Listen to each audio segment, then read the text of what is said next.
All right, welcome to the latest episode of 5 on the Floor on the 5 Reasons Sports Network. Thanks for joining us on your favorite podcast app. We're on Podbean, Spotify, Google Podcasts, Apple Podcasts. We're also on Dash Radio on their Nothing But Net channel every single weeknight at 7 p.m. Also, check out 5 Reasons YouTube before Floor, an hour before every game. Post up 5 hours as soon as the game ends. Make sure you hit that subscribe button because we have plenty of content on just about everything in South Florida sports and beyond on the channel. You want to make sure you know what it is. 5reasonsports.com, F-I-V-E. reasonsports.com. That's where you go for no paywall content, including the latest takeaways from Brady, Hawk, and others. And check out the great sponsors of the 5 Reasons Sports Network, including our friends over at Signs Broward. You got to check them out. If you need a sign, indoor or outdoor, they do both. Okay. They also do the repair and the maintenance on them. If you're here in Broward County, you know them because you've seen their signs all over, whether it's Las Olas Boulevard, Federal Highway, or out west. They do the interior office signage as well. So you may not have seen that until you got in the building, but they also do the custom flags and banners. They do everything, the business window graphics as well. So check them out at signsbrowardfortlauderdale.com. That's signsbrowardfortlauderdale.com. The phone number is 954-791-8685, 954-791-8685. Again, it's signsbrowardfortlauderdale.com. And check them out on Instagram that same way. Again, Signs Broward, Fort Lauderdale, because you can see all of the great work that they do as soon as it goes up. So again, 954-791-8685. Make sure you mention 5 Reasons. And now, tonight's episode. Down the bitch gang.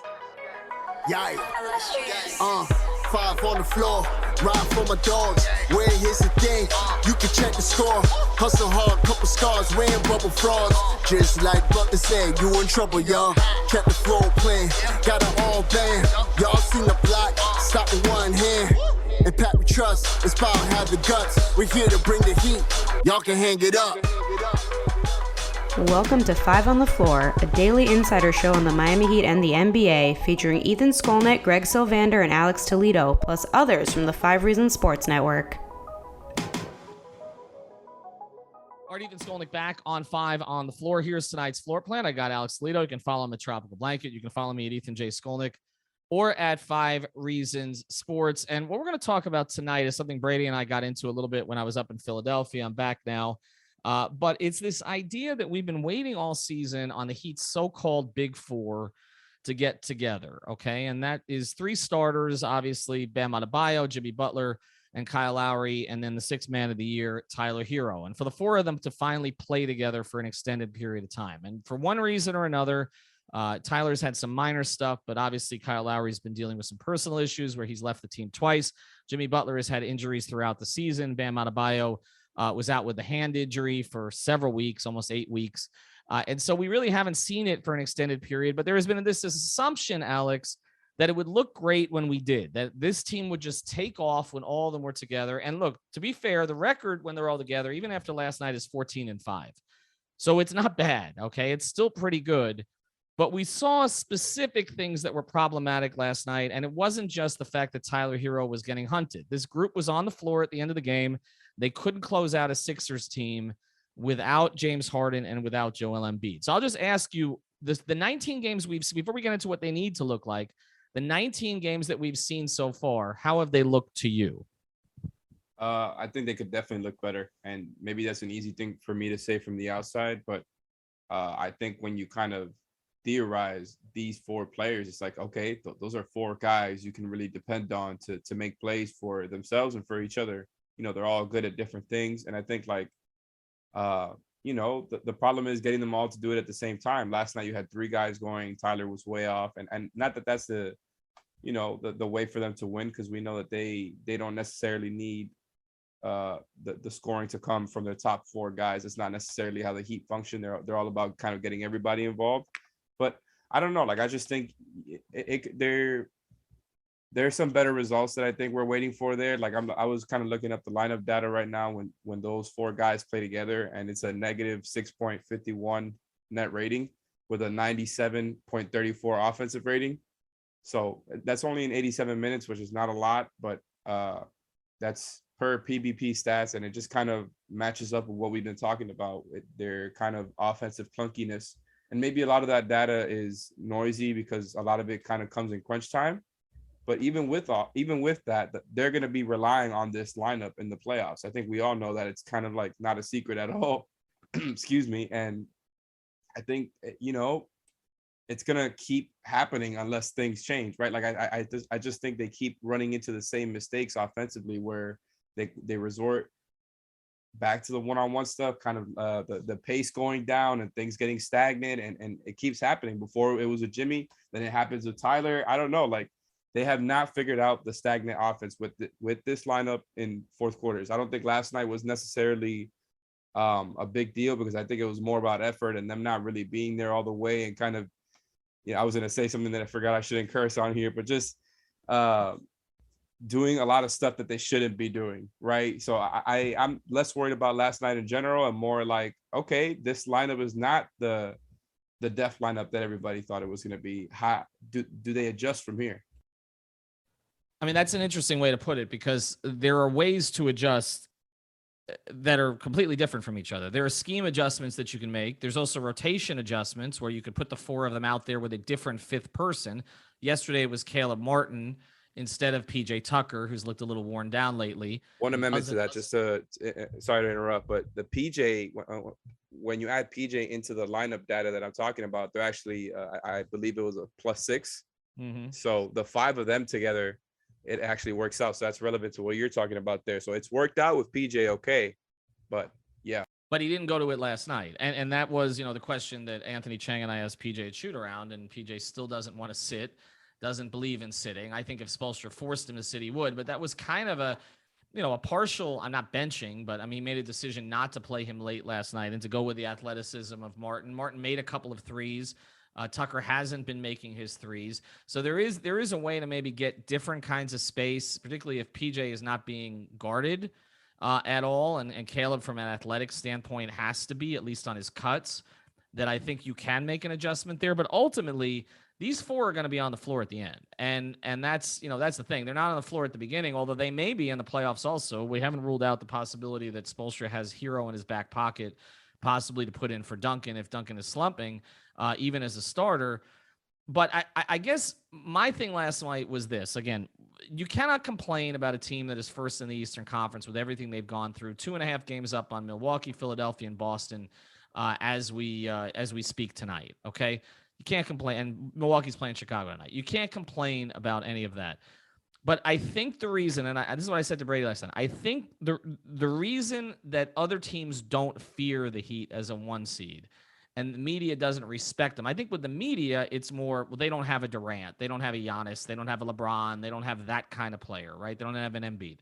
But I think for other teams, I think if you looked at the Heat, you'd be like, okay, when they have been whole this year, they've actually looked worse than they've looked when a part has been out. Like, Kyle Lowry looked his best this season when Jimmy was out, when other guys were out, okay? And he was carrying that group with a lot of, sort of the former two ways and the minimum contracts, okay? Bam has looked best, has had his best moments where there's been nobody else to turn to on the floor. Jimmy is a little bit of a different situation, but he's been so in and out all year. And of course, Herro has looked his best when he's had to carry that second unit. So I think on paper, you would say, okay, their game should fit. Kyle is a natural point guard. He's setting guys up. Tyler can play with or without the ball in his hands. Bam is a guy who doesn't need the ball to be effective, although you want him to be more aggressive. And Jimmy can isolate on some mismatches and can get to the rim. You would say those four guys would fit, especially if you put a shooter out there with them in the fifth spot. But they have not looked overwhelming, Alex. And I think that is why other teams look at this team as vulnerable. I think that's fair, and I don't know that is why other teams are maybe look at the Heat as vulnerable. I tend to lean towards the talent stuff when it comes to that, just because I think that's what I think people think wins in the playoffs, and that's historically what wins. But when it comes to the Heat, like, man, it's just hard to figure out. Like, I think this lineup, when you look at it, it's not just one shooter; it's two. When you look at Kyle, the thing is the willingness to shoot. Like, we don't usually see the Kyle Lowry that we saw last night when it comes to willing to shoot the pull-up three whenever it was there for him, knowing that the guy is going to drop back. I just think, like, they have a lot of options there, and they've had a messy time trying to figure it all out. Like it's a lot of what we've seen with Jimmy is stuff that we've seen in the past, but then they kind of lean in towards, Jimmy, go ahead and do everything. But then we saw flashes of them giving responsibility to Bam in certain fourth quarters, but that was only a couple of times here and there. They've given Tyler plenty of reps in fourth quarters, and he's obviously their most varied scorer. But all these guys like have different things they're good at, different things they're not good at on offense. And I think like all of it kind of comes down to movement. And when all of that stops and their defense is not playing at the highest of levels or not turning guys over, it gets stagnant quickly. Like I think when that defense is not playing at the highest of levels and they're not getting those stops, not just because of Tyler, but last night a lot of it was on Tyler at the end. Like he was the guy that was getting hunted. Then it just, I think it stands out more, when the defense isn't playing up to the level that they're supposed to, all the offensive struggles not only stand out more, but get worse. And defensively, like we say, when one guy is getting hunted, this should not be as big of an issue when we talk about the fact that the fifth guy that they've been putting in with them has typically been a defensive guy, whether it's Tucker or it's Martin. It's not like they're usually throwing Robinson out with that group late, or they were leaving Tyler on an island last night, though. They were late with the help. They were. And so I felt bad that Tyler got the brunt of it. And I feel like that's why Spoelstra went overboard by calling Tyler one of their best individual defenders this year, because I think you can say that Tyler's been an improved individual defender, and Brady and I discussed that last night. I think that's fair. But on a team that has these three guys we're talking about, plus Caleb Martin, plus the potential of Oladipo coming back, plus you cannot say Tyler Herro is one of their best individual defenders. You can say he's become a competent individual defender. You can say he's not a guy that's been hunted consistently this season like he was in past years. But I think that was a stretch. And I think part of the reason that Spoelstra stretched that way was because he knew it wasn't just on Tyler last night, and that there were others who didn't do what they were supposed to do. And that is what I'm going to pivot to here in the second part. And I do want to introduce another sponsor, but what I want to get to is kind of where they go from here, because it does still feel like they're all feeling each other out. And I do think that is the type of thing that if it costs them a game or two, maybe even a home game in a playoff series down the stretch, that we're going to be talking about this team ending up being a disappointment and they were a regular season team. When the reality is we thought before the year that they were built for the playoffs. I do want to tell you about another sponsor of the 5 Reasons Sports Network. It's our friends over at U-Brake Wheel Fix. You can check them out in North Miami. We talk here about culture. U-Brake Wheel Fix is the wheel repair, refinish, and custom wheel specialist offering the big three of all your car wheel needs with over 20 years of experience. U-Brake Wheel Fix repairs damaged wheels from curb rash, cracks, or bends, all under one roof with in-house powder coating, CNC machining, and polishing. They also offer new custom wheels and tires with your favorite brands such as Vossen, Fuel Off-Road, and others. And they also offer no credit check financing up to $5,000 for a new set of wheels. Fast turnaround times on all repairs, and they provide loaner wheels in many cases. U-Brake Wheel Fix is your total automotive wheel solution, located in North Miami, right off of Biscayne Bay Boulevard and Northeast 146th Street. So it's in the Miami Shores area. Check out their great work all across social media, from Instagram to Facebook. U-Brake Wheel Fix, or online at ubrakewheelfix.com. Or you can call them, reach out to Mark and Company. Make sure you mention 5 Reasons for a discount, 305-748-0112. That's U-Brake Wheel Fix, changing the way that you see wheels. So, okay, we talked before the season that this would be the closing group with likely PJ Tucker. And again, we talked about this group as being something that had a little bit of everything. And I do think watching a team every day that we get focused on their weaknesses instead of their strengths. This team obviously has enough strengths that they put themselves in this position, and they're 14-5. But let's compare them to the other groups in the East, not the single player thing that we've been doing, but to the fits of some of the top groups in the league. Okay. We have seen Milwaukee win a championship with Giannis, Holiday, and Middleton. It wasn't perfect, and Brook is the fourth, right? It wasn't perfect all the way along, but it became pretty damn close during the playoffs. We obviously know that Kyrie and Kevin can play together. Okay. Now, who joins them? We don't know if Simmons is going to be there or not.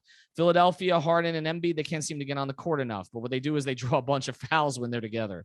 Tobias Harris has had trouble finding his way as the third guy with them. Tyrese Maxey, though, has played really well off of James Harden. Chicago, DeRozan, Levine has fit better than we anticipated, I think, although Vucevic has struggled at times this year to kind of to kind of mesh with them. And you look at Boston, there's been all this chatter about Jalen and Jason, and it can't work, and it can't work, and it can't work. And over the past 2 months, it's worked great. So you tell me, not one player, because we focused on one player here, but these combinations, do they look on paper that they fit better than Miami's, and which ones? That's actually a good question. Like right off the bat, I could say the Celtics are not one that I would say fits better than the Heat just by looking at it. Like, and I was talking about this with Giancarlo Navas from Heat Beat recently, saying like even with all my concerns about like going through, because we were talking through like a potential Celtics playoff matchup and how interesting it will be. Everything came down to was like, well, I don't really trust their half court offense either. And not that it's all on Tatum and Brown, but like they're the best creators that they have. And although like Smart has gotten a lot of usage and he's kind of been their point guard this season, and it's gotten Jaylen Brown to not have to create so much, which was a smart move by Udoka. I just think that is one where like their whole group there offensively is, I would say, it's probably clunkier than the Heat's. Like they haven't necessarily been good in fourth quarters either, and they don't have the shooters that the Heat have. Like just to be clear, the Heat I think are still number 1 in 3-point percentage in the league, and are still a very good shooting team overall. So I just think, not to take for granted some of the stuff that the Heat have going for them, even with all the fit stuff. The Bucks, I think, is the one that stands out to me as the one that stands out. Stand out to me as the one that fits the best, because maybe it's a recency bias thing. They just won the title together, but all of those guys are kind of similar when it comes to they're all about playing both ends of the floor at all times. I think Middleton needs a guy like Giannis. I think Giannis needs a guy like Middleton. Drew needs those guys, and I think they all play well together. They're all kind of in their right roles, where if one of them doesn't play well on a certain night, they can still win without it, because they're traditionally really good defense. Not necessarily this season, but it's a good question, because there's not one of these that necessarily stands out to me. Like Kyrie and KD are the most talented and probably the most dangerous two-man group out of those, but I guess the Bucks. Is the best fit there, because I know that they're going to give you, when they're all healthy, elite offense and very good defense. I think it is Milwaukee, and I think we kind of knew it at the time.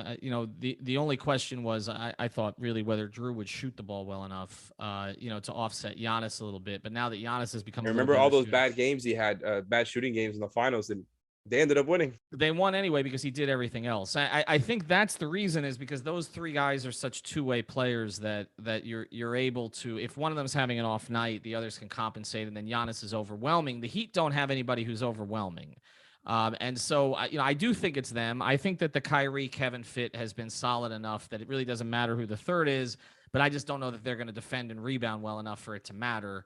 And Philadelphia, again, with Harden and Embiid, it's going to look awful, but there are going to be some games that they just take over because of pure skill. But Tobias looks lost with the two of them. Okay. And so it's really, you're relying more on Maxey. Maxey's their third at this point, to be honest. I'm so much more impressed by him than Tobias Harris. Like he looks like somebody who I'm like, okay, I could pay this guy a lot of money and feel good about it. Whereas like Tobias, he's like giving you 13 points every game. He's supposed to be an offensive player.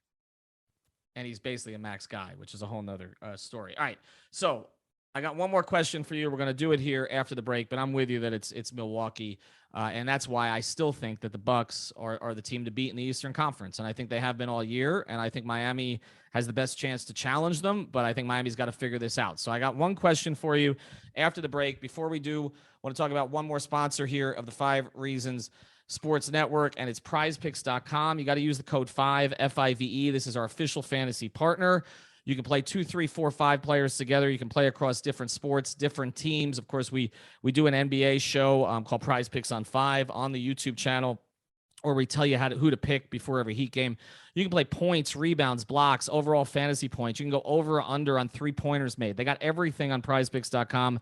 That is why they're our official fantasy partner. But here's the thing. You got to use the code 5, F-I-V-E, because that code allows you to double your initial deposit. So you put down $100, they'll give you $100 to play with. You don't need to play it all at once. And yes, of course, if they're sponsoring us, they are legal in the state of Florida. So check them out at prizepicks.com. That's prizepicks.com. Use the code F-I-V-E. All right, this is the money question here, okay? Well, there's two money questions, all right? I'm going to ask you one, and then we'll follow with the second one. To make this thing work, because we even saw with LeBron and Chris and Dwayne, there had to be sacrifices, right? Okay, and then there were others who made sacrifices. The Mario Chalmers of the world, the Shane Battier's of the rule, as role players around them. Which of these four guys needs to make the biggest sacrifice to their game for this thing to work better than it's worked so far? Man, Jimmy. If you're framing the question like that, it's Jimmy. Like, because I'm already one who leans towards, get going with the, really take advantage of the types of guys you have in this team and don't always just lean on Jimmy. I still think he's their best player. I think people are quick to crown others, and I get it because I 2 seasons ago I was on this pod questioning whether Bam was the best player or not, and I get it. Like, Bam has only gotten better since then. I still think he's the second best player. That doesn't even matter to me, right? Like, I think this team getting to the levels they want to go to, it's not necessarily about team hierarchy. It's like I've always said, it's going to be a matchup thing, and I think there's going to be plenty of times where there's going to be like certain teams you're going to need to be hunting matchups first and foremost, and I think that's going to be so key to this team. And I'm going to sound like I'm just going to be repeating myself over and over in the playoffs, because this is the type of team, like we've been talking about this whole pod, who can't just beat you over the head with world-beating talent like a Kevin Durant or a Joel Embiid, where it's like, you got to make the other team adjust to this one guy first and foremost before worrying about the rest of the team. It's about like, well, what is the best matchup you have? How can I, take advantage? How many different ways can I go at you? And that's the thing with the Heat, is how, the variety. And so when they get stuck into one thing, I get annoyed. So personally, I think the answer is Jimmy, because they need more from Bam in bigger moments for sure. And they need to put him in more of those moments. And they put Tyler in plenty of those moments. And I think Kyle is one who's been like in and out of it, kind of like sometimes he's looking to shoot like he was last night, like he was against the Clippers that one time. There's been nights here and there, but most of the time he's looking to get other guys going. And I just think really because of the fact that they haven't played enough time together, they haven't found that balance yet. They've only played together for the most part in crunch time, and that's just kind of a hard thing to do when those are the majority of the reps that you're getting together as a lineup are in crunch time. That's a little tough. That's not like throughout the game. And one thing I wanted to say, just to clear up the lineup data that I was referring to before, the Heat and all the lineups where it's Kyle, Jimmy, Bam, and Tyler, they're 4 best players in any lineup where they're playing together without PJ Tucker, they're a negative 18.17. Wow. And when they play the 4 of them with PJ, they're a plus 8.63. So, I mean. So does that tell you then that one of 2 ways you could go? Does that tell you that they need to get PJ some rest because Milwaukee held his minutes down during the regular season last year after they acquired him, so that he was fresh for the playoffs, and they just need to tell PJ, listen, you need to sit, okay? And Spoelstra needs to jump in here in the last 10 days. Or does it tell you that to get that number 1 seed, they need to play PJ down the stretch here, because really they're not in position to close this thing out without him as the 5th guy? Look, they can still play PJ. There's going to have to be some times to rest him, I think. Like obviously, they're the ones that are there with him. They know what's going on with his body. But just from an outsider's perspective, I think we all saw it with Dedmon.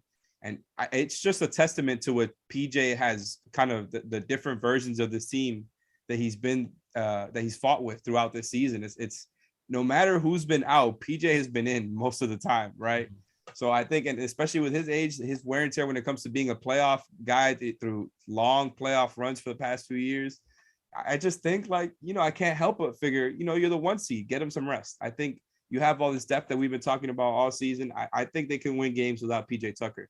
But I was mostly just saying with that lineup data that with all this talk about this, like, all of them not fitting together as well as we might have thought so far, even with all of that, they're just really damn good when it's that 5-man group. And, their offensive rating isn't necessarily great, but they just, even with Tyler out there, defensive rating at 97.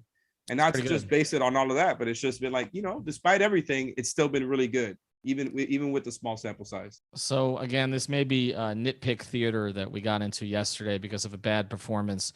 down the stretch, but we are trying to get into everything here. So we'll monitor it, obviously. And look, if these 4 don't work, the bigger question, and this is an episode we'll bring on Greg, is what do you do? Because you're tied into max contracts essentially for 3 of those players, and you got to give a max extension to a 4th soon. If this core doesn't work together, different decisions are going to be made because the owner's not going to want to pay luxury tax for a team that goes out in the second round. So they got to figure out how to make this thing work. All right. Thanks to our sponsors. As always, we appreciate them. Signs Broward, of course, You Break, We'll Fix, prizepicks.com. And we will be back tomorrow. The Heat play Golden State. I apologize. I will be there. I believe Alex will too. So the 2 of us will come to you from the game. Have a good night, everybody. Thank you for listening to the 5 on the Floor on the 5 Regional Sports Network.